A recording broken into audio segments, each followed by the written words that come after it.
Can you be homesick for a place that you have never dwelled? Can you, or could you, desire something you've never experienced or never tasted? What we long for, what we want, we have some confidence it's worth the trouble to meet and experience, unite with, consume that longed for thing. It could be confidence that comes from hearsay. It could be a confidence that rests in trust in someone whose word we respect. Can you be homesick for a place that you have never dwelled? When we read or hear about enlightenment, awakening, release from suffering, or the potential of a life made meaningful through unfolding the virtues of the heart, or we have an experience out of the ordinary,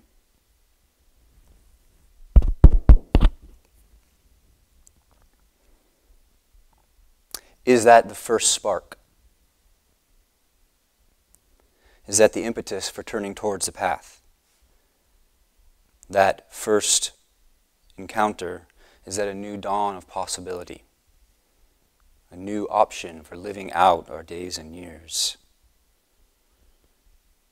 What we are actually after, given an image, or the way we intuited we could live, affirmed and articulated. This is one scenario for the way things be. It's proposed that we wander in confusion, intoxicated with mistaken identity, drunk with desire for things that can actually never quench our thirst.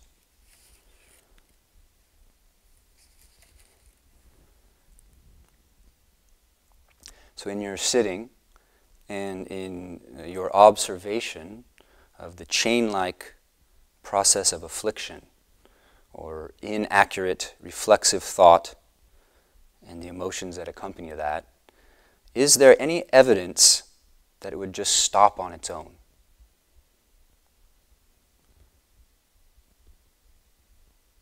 I don't see any evidence of that. It's kind of amazing. Delusion will perpetuate itself endlessly. It will just keep on going. If there's no intervention, it will roll on forever. No intervention, no awareness, no compassion. You could think of it like a psychic virus that there's just no immunization for yet in your experience. It keeps reproducing itself. Or like a bad YouTube video gone viral on perpetual repeat. So the proposition is that each of us wanders lost. And in the scriptures you find things like living beings are bobbing in the ocean of birth and death endlessly. Mostly struggling, barely coping with brief interludes of pleasure and rest. Ad infinitum doing our desire dance. But then in this proposition, there's the spark. There's the dawning, there's the pivot. There's the remembering. Is that how it is? That we've been or we were confused, lost, living from the perspective of the pursuit of happiness, a futile life, devoid of wisdom and compassion, and then we join the camp of the wise ones. We're on the A-team. We're let in on the secret. We're saved. Is this the inside scoop of what's really going on here? Well, if so, then the spark is of unspeakable value. Just think about that. If delusion rolls on endlessly and has no means of interrupting itself, and it depends on actually being able to say, this is delusion, then that spark is of immense value, precious beyond praise. If unhappiness and confused, painful living is a cold night stretching on with no end, then a spark in that cold night is immense.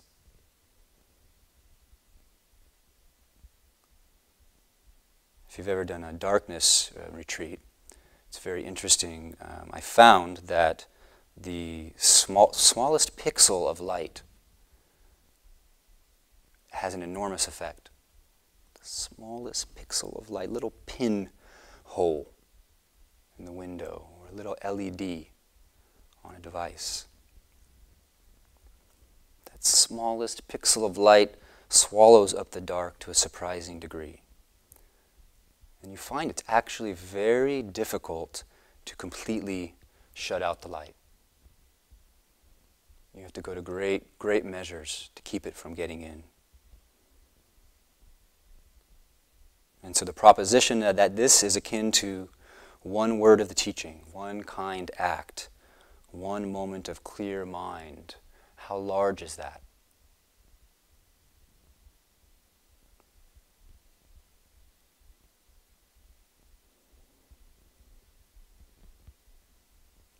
There is some relationship between the particular world we experience and the beliefs, concepts, and attitudes we have toward it. And just how tight that relationship is a worthwhile investigation. Some relationship between the world we inhabit, that nobody else can inhabit, and the beliefs and concepts and attitudes, the experience we have of it. Just how tight, how intimate is that relationship? There is neither one Zendo nor many Zendos. There's neither one Hogen nor many Hogens. What comes first, your experience of the world or the world?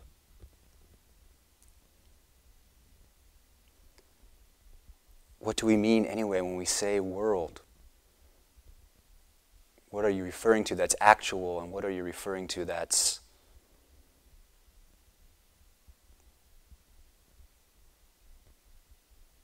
Zen people are invited to ask what's uncommon to ask. How do you play an iron flute with no holes? Throughout heaven and earth, not a single hair can be inserted. How do you insert it? Wherever you go, you breathe in your own fragrance. How tight is the relationship between our background of impressions and memories and proclivities and biases and the world we experience?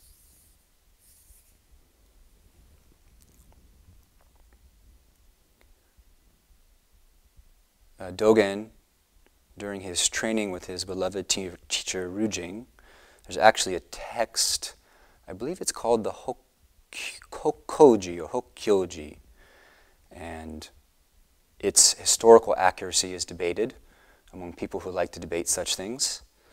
But it's him just asking questions of his teacher. And some of them would surprise you. Like, wow, really? This is the Dogen that's all profound? And he's asking these questions that I just think are kind of common sense. But anyway, he was an exemplary student, so he asked his teacher questions not from his accumulated knowledge, but from a fresh state of mind. Maybe he didn't know something. And one of the questions he asked, he said, what's the difference between Zen meditation, and meaning life lived with Zen heart? What's the difference between Zen meditation and the meditation done by other schools? It's a pretty straightforward question in a way. You know, what's the difference between Theravadan meditation and what they do in Vajrayana? And his teacher Rujing said, "The meditation of our school is based on great compassion and the vow to save all beings."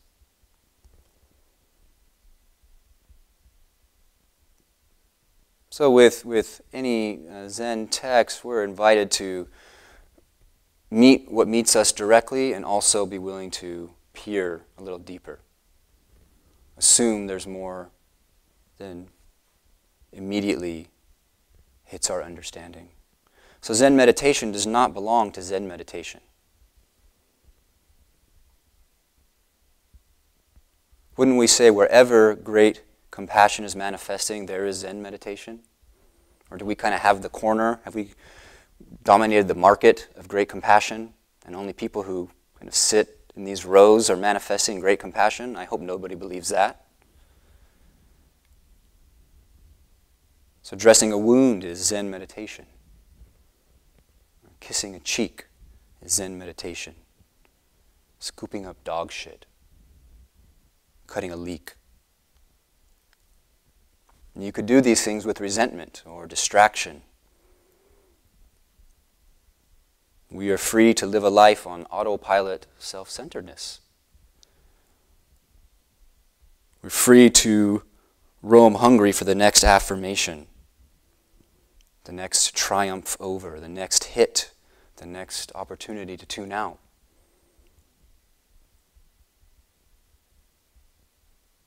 Wherever there is great compassion, there is Zen meditation. As soon as you say true, the false arises. Right? Someone's in a room and they get praised. Wow, you are so beautiful. Immediately the ugly is given rise to. We designate great and the mediocre is articulated. Was it there before that or not? What does it depend on? A memory becomes a standard, becomes an expectation, becomes a colored lens.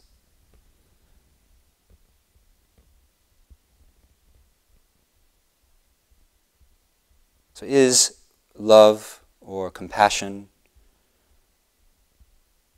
something that comes and goes from your life like a flaky lover? Or like a brief breeze on one of those really hot, sweltering days? Or here's a rare question: why does it come and go?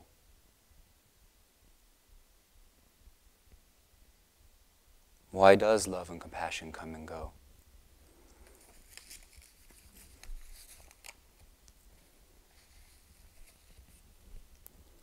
Some more from David White.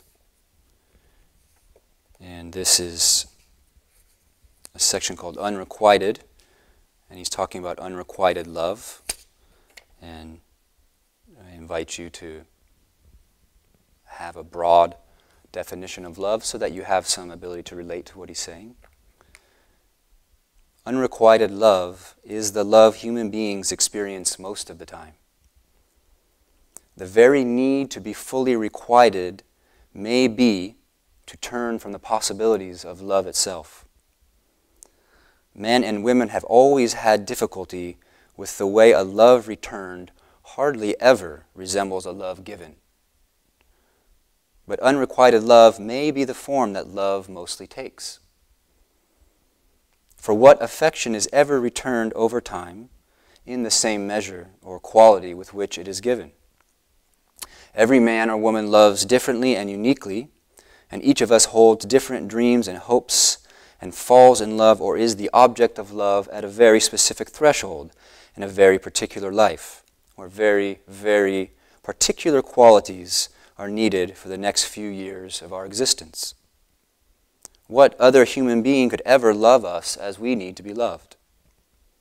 And whom could we know so well and so intimately through all the twists and turns of a given life that we could show them exactly the continuous and appropriate form of affection they need? Requited love may happen, but it is a beautiful temporary, a seasonal blessing, the aligning of stars not too often in the same quarter of the heavens, an astonishing blessing. But it is a harvest coming once only in a long cycle, and a burden to the mind and the imagination, when we set that dynamic as the state to which we must always return in order to feel ourselves in a true, consistent, loving relationship. Whether our affections are caught in romantic love, trying to see our neighbors as ourselves, or trying to love a great but distant God, our love rarely seems to be returned in the mode that it is given. That gift is returned in ways that, to begin with, we rarely recognize.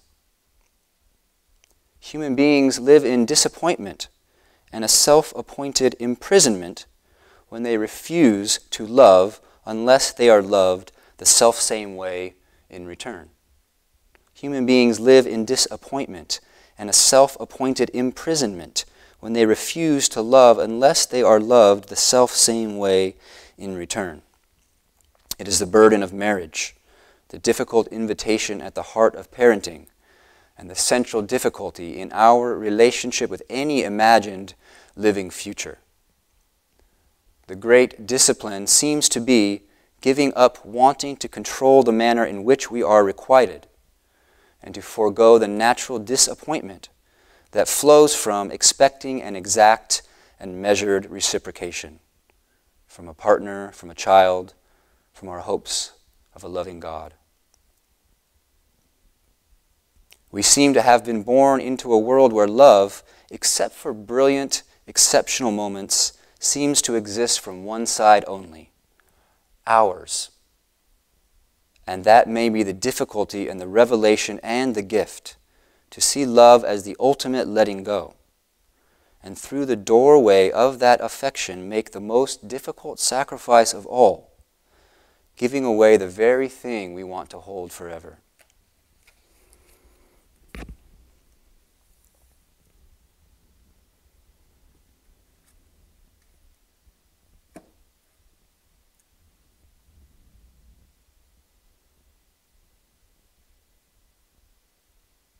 So one who commits to constancy in offering internally and externally great compassion, to live Zen meditation, is called a Bodhisattva. People are very difficult.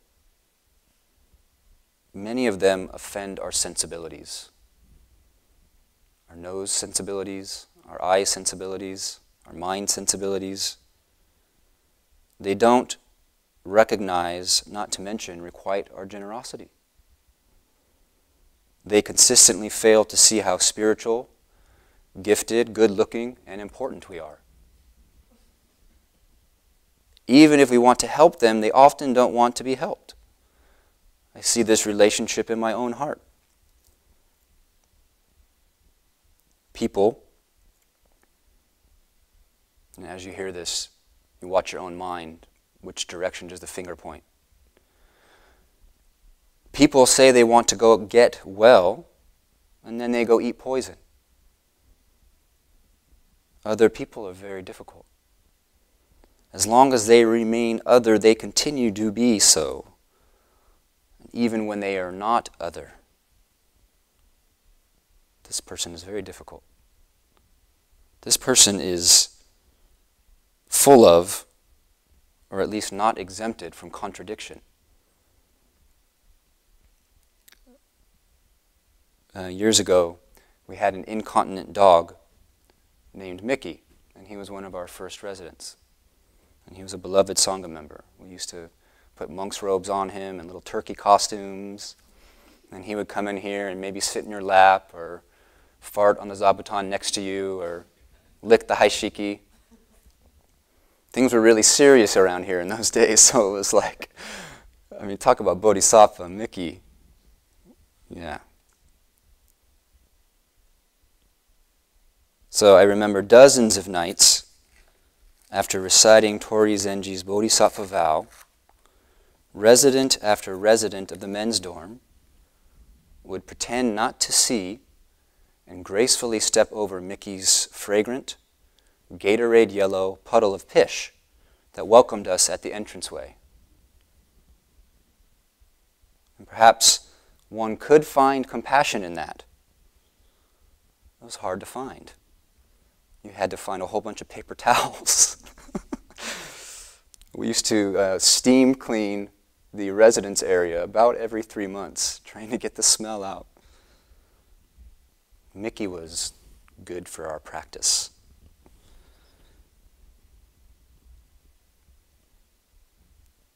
So this Bodhisattva vow, this Bodhisattva, it is an ideal, isn't it? An ideal is not something we have to discard. It's something we relate to maturely. This visionary, impossibly vast, broken open heart of the Bodhisattva vow, it touches something, resonates something. It's not sentimental. It's not dualistic. It's not me becoming the ultimate good doer and subjecting the world to myself. It's not the peak of martyrdom. If we are that moment of Bodhisattva, or many moments of Bodhisattva, or perhaps such a thing exists as a fully converted and enfleshed evidence of Bodhisattva in this world, it's informed by wisdom. People are very difficult. How can you continue to help without discrimination, with equanimity, all these difficult people? Have you ever had a kind of job like that, where people from the whole spectrum come forward to you? It's a really good situation to be in.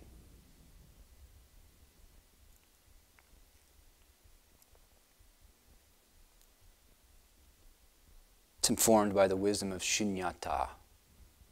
Shunyata. I love, that's a beautiful word. It means something like zeroness. Shunyata. We've translated that as emptiness, for better or worse. So what we're praising each morning as we chant the Heart Sutra, it's shunyata praising shunyata. Robert Aiken Roshi once said that, or actually he wrote, that if a Zen teacher tries to explain emptiness, a real student gets up and leaves the room.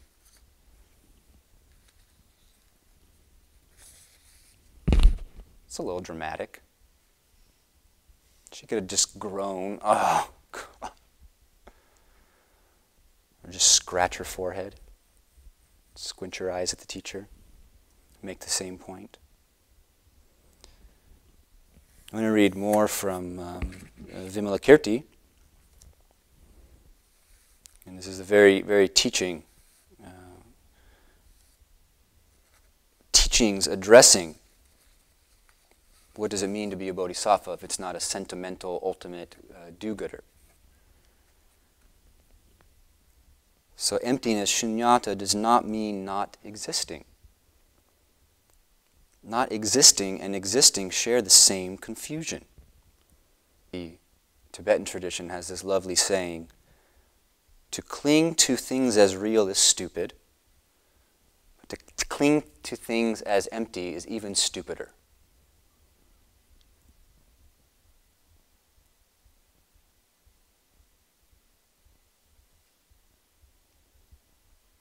So, but in direct experience,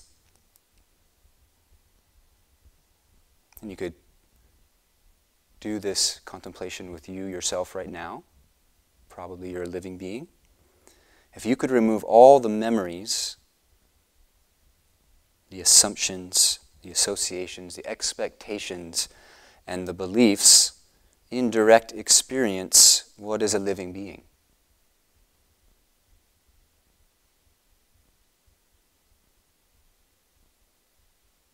If you think about someone that's dear to you, even if they're right in front of you, often we are assembling a chain of memories.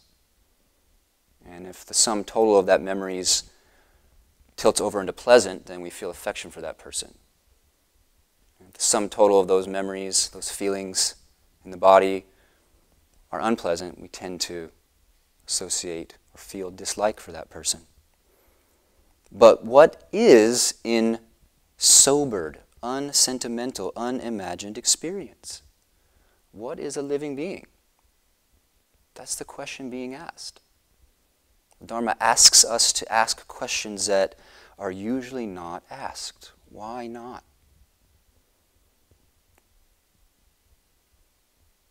So a living being, is a living being a moment? How long is a moment? The interior of someone. And you could consider how often you, I, live in assumption about someone else's interior.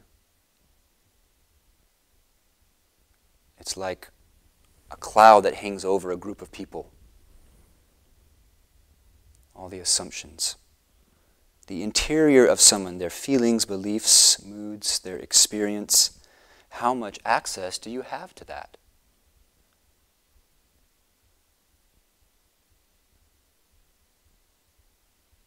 Mind is fluid. Moods are shifty. Feelings are slippery. I find that my own interior is more often than not a real mystery. I don't know what I'm feeling. I'm not clear on what my mood is, what my belief is, who I am. Our own interior life is a moving target, a kind of quantum event. It seems like there's something so absolute about it, so much finality in our state of mind, our state of being. And then as soon as we look closely, there's nothing to touch. It becomes something else. If we look closely. So this is not saying bodhisattvas dwell in some condition that people aren't real. People aren't real. Beings are not real. That was easy. It's not saying bodhisattvas ignore people and pretend they're not there. That would be a little too. That would be a cheap liberation. The teaching of shunyata is an invitation for us to really look. To really look. In what way are they there? In what way are living beings there? You'd think that we really look at life. But what is it to really look? We're very busy. We're very busy. We rarely hold still. And often when we hold still, we're withdrawing from life rather than zooming into its actuality. So this is the chapter regarding living beings from the Vimalakirti Sutra.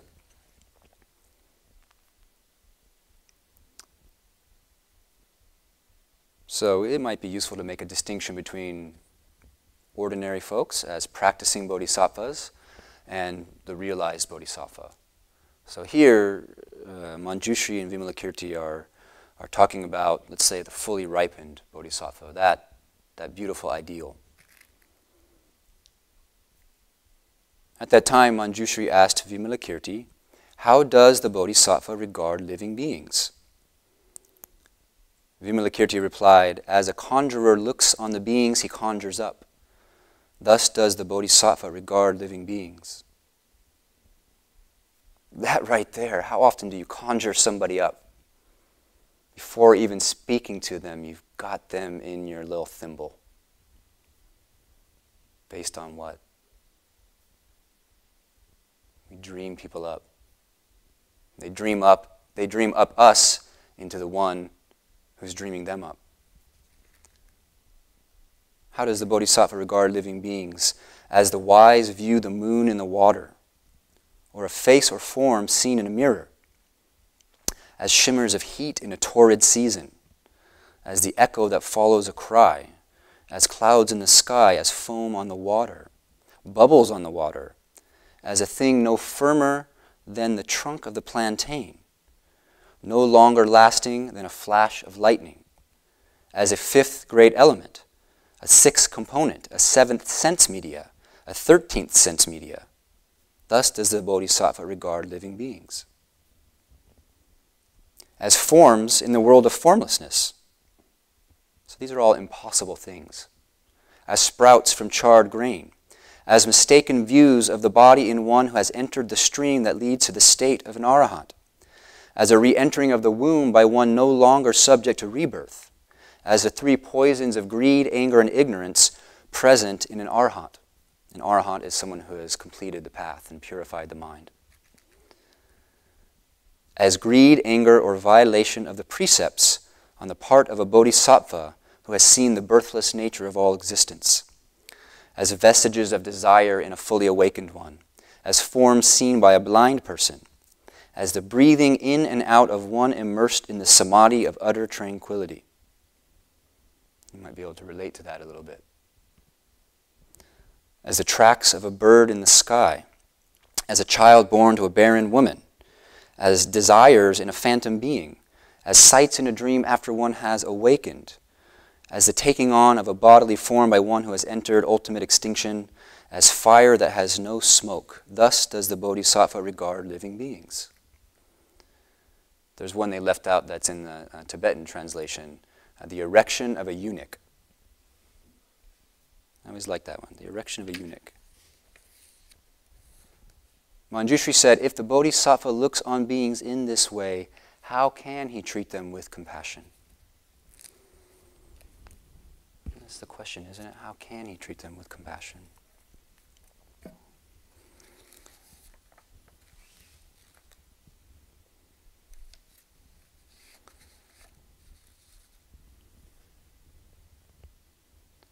A teacher of mine said, bodhicitta is the ongoing fabric of being itself. Such statements arouse argument. Consider that. Bodhicitta, compassion, awakening, is the ongoing fabric of being itself.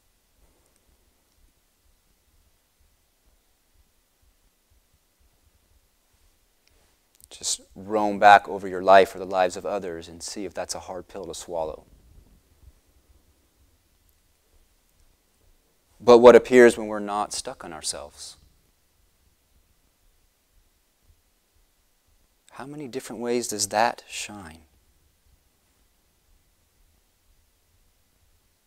Aspiration and fulfillment are intimate. Aspiration and fulfillment are intimate.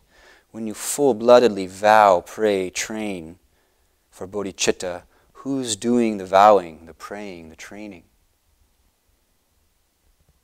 Who died and made you the boss? Who's doing the vowing, the praying, the training?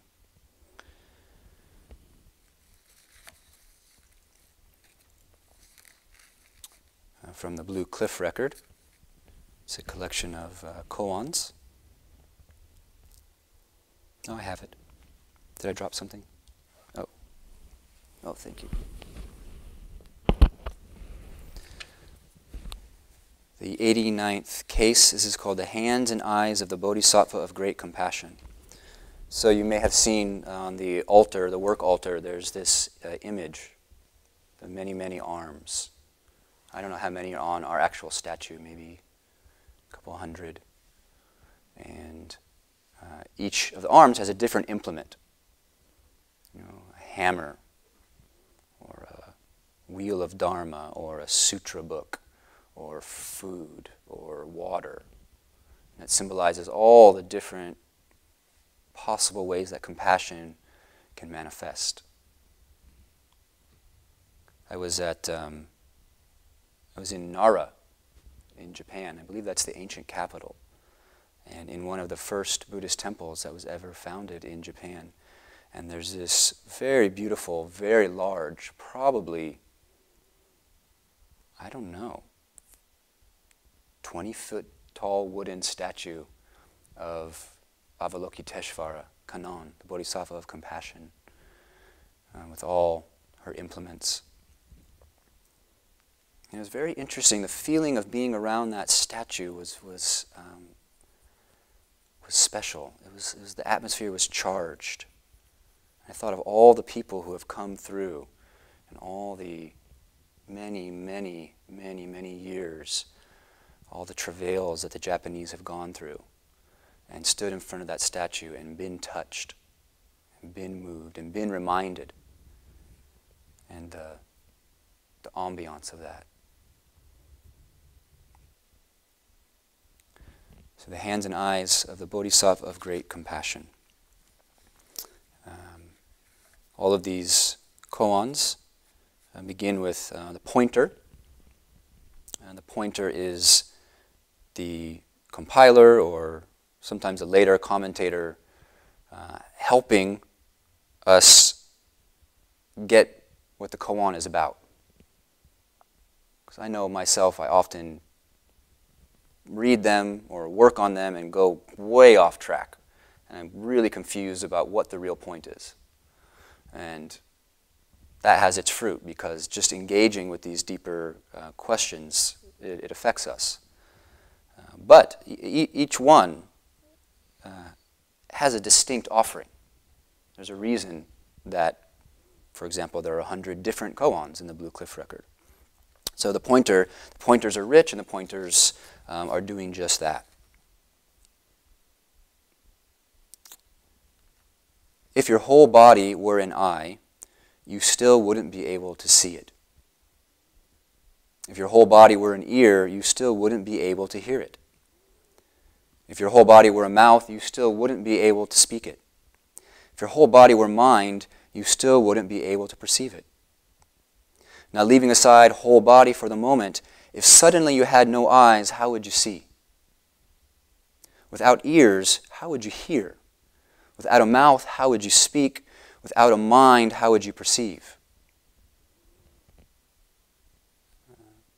In one of Rujing, Dogen's teacher's records, he says, if you want to truly see, you have to gouge out your eyes. What is he talking about? It's not like Zen machoism. If you want to truly hear, you have to go deaf. What is that talking about? That's exactly the point of Zazen. Without a mind, how would you perceive? Here, if you can unfurl a single pathway, then you'd be a fellow student with the ancient Buddhas. But leaving aside studying for the moment, under whom would you study? Who's your real teacher? Who's the real teacher? And here's the main case. And I apologize in advance for my limited understanding of this koan, but I'll move to talk about it. Yun Yen asked Dao Wu, what does the Bodhisattva of great compassion use so many hands and eyes for?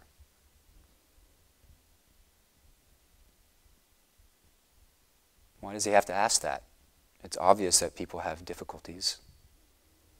It's obvious that people suffer, that old age, sickness, and death afflict people. Isn't that straightforward? What does he use it for? What is he asking? Who is asking? What does the Bodhisattva of great compassion use so many hands and eyes for? Wu replied, it's like someone reaching back, groping for a pillow in the middle of the night. What does the Bodhisattva of great compassion use so many hands and eyes for? It's like someone reaching back, groping for a pillow in the middle of the night. Is he merely saying it's natural? Yeah, don't get all caught up in love and compassion. That's just kind of the everyday thing, right? Someone falls, you extend them a hand. So what?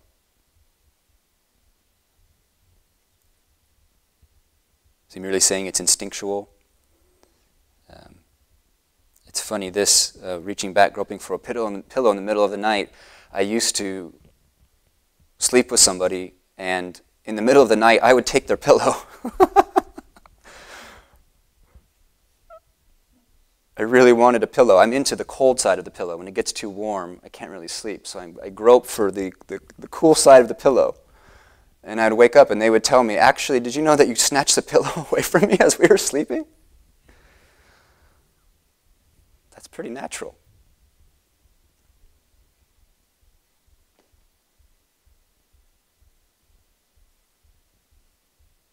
It's like someone reaching back, groping for a pillow in the middle of the night. This is in response to someone asking, what is compassion? What is great compassion? And the response is, it's like someone reaching back, groping for a pillow in the middle of the night.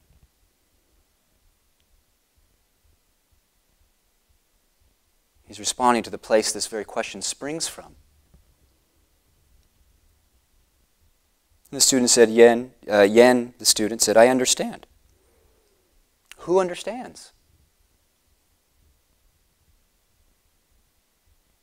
And who is better off not understanding?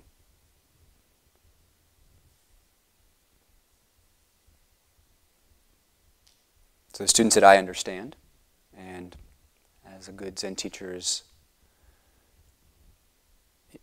charged to do, he said, how do you understand it? How do you understand it? And Yen said, all over the body are hands and eyes. All over the body are hands and eyes.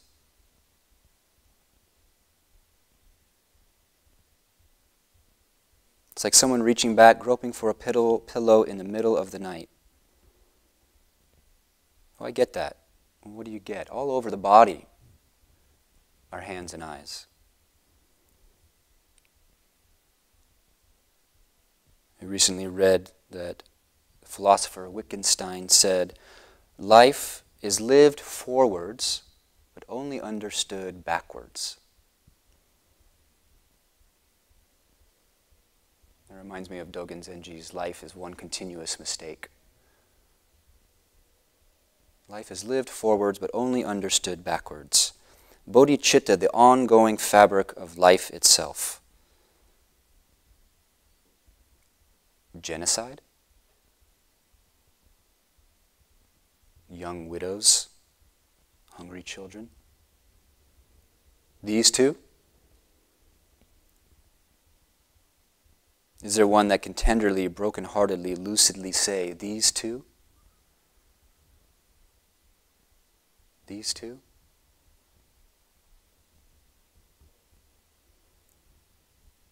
Yen said, all over the body are hands and eyes. And Daowu, his teacher, said, you have said quite a bit there, but you've only said 80% of it. What is that? What is that pointing at? You've only said 80%. The whole thing has not been expressed. The whole thing has not been manifested. That's not the whole story. Saying is like reaching for a pillow in the middle of the night. Not saying is like reaching for a pillow in the middle of the night. You've said quite a bit there, but you've only said 80% of it. And Yen said, well, what do you say? And he said, Daowu, throughout the body are hands and eyes. Throughout the body are hands and eyes. He says 80%.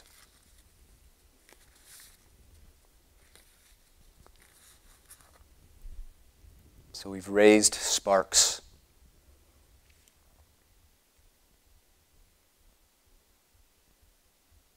We've raised holy sparks. We've interrupted what is good to interrupt. We've made a little room for it to shine through. The sun enters into a room with even the thinnest opportunity. Someone said that bodhisattvas don't take time off. There's no day off for a bodhisattva. Practice life is like a period of zazen with no beginning we can trace and no end that we come to. It's a continual practice. Continual practice. When is that a burden, and when does that lift us from our burden? So Zen is a posture of the heart. It's a state of mind. It's an aspiration that never need be separated from. Never need be separated from. But we do. We compartmentalize. We do it when we're here, and we not do it when we're there.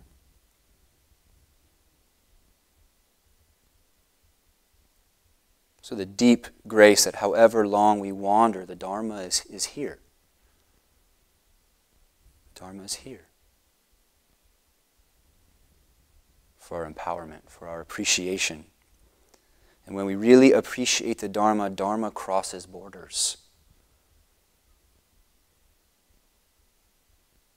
It's a matter of course. So we had this little retreat, which is not over. I hope you have not gone home yet. I have this little retreat, and where are we in the vastness of the Buddha Dharma? Who could tell us? And as the Buddha said, the Dharma is good in the beginning, good in the middle, and good in the end. But that's dependent on practice, so please keep sparking.